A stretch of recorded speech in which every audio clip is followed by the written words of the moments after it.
Assalamualaikum warahmatullahi wabarakatuh. Ngaji surat Al-Muddathir ayat 44. Bismillahirrahmanirrahim. Faqala in hadza illa sihrun yu'sar. In hadza illa qaulul bashar. Banjur dheweke celatu ora bakal Quran Muhammad iki kejaba namung sihir kang dicangkok saking tukang-tukang sihir. Ora bakal Qurane Muhammad iki kejaba namung ucapane menungso. Kisahe wong kang disindir ana ing ayat iki yaiku Al-Walid bin Al-Mughirah. Dheweke iku asale ana ing donya, uripe wis kepenak banget. Dunyane akeh, anake 10 lanang kabeh. Dunyane akeh tur warna-warna kaya unta, wedhus, jariyah, kebonan emas, perak, gandum lan liya-liyane. Nanging karepe isih tomak. Kacarita siji dina Al-Walid ngrungokake waosane Al-Qur'an. Dadak kesengsem nganti kondo-kondo, wah, Qur'an kang diwaos Muhammad iku pancen bagus banget. Duduk genemane menungso lan dudu gunemane jin.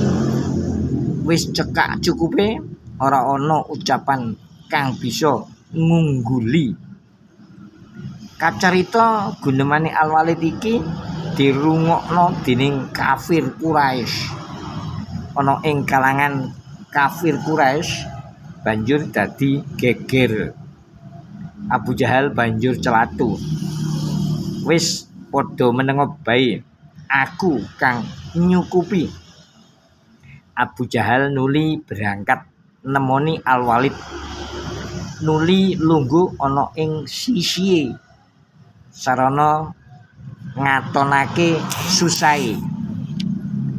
Al-Walid takon, "Ana apa? Sliramu teka katon susah?" Abu Jahal mangsuli, "Kok ora susah kepriye? Iki wong-wong Quraisy padha ngumpulake duit kanggo mbantu marang sliramu. Jalaran sampean wis tuwa, mulane wong-wong Quraisy padha ngumpulake duit kanggo sliramu. Jalaran wong-wong Quraisy ngira yen sampean mlebu agamane Muhammad perlu golek luwihan panganane." Al-Walid nuli muring-muring banjur nekani wong-wong Quraisy nuli celatu. Muhammad iku dudu tukang syair, dudu juru bedo, dudu tukang goroh, nanging Muhammad iku tukang sihir. Sopo kang krungu omongane mesti katut. Al-Walid kang sugih kaya mengkono mau, bareng dheweke duwe tindakan kaya ing ngarep mau, donyane banjur surut. Akhire entek babar pisan. Anake kang 10 lanang kabeh mau enggal siji mati. Ora suwe cures babar pisan. Al-Walid dawa umure nanging ijen, tanpa keluarga, tanpa bondo. Wallahu a'lam bishawab. Mekaten critane Al-Walid. Mugi-mugi bermanfaat dados pelajaran. Subscribe. Matur nuwun. Barakallah.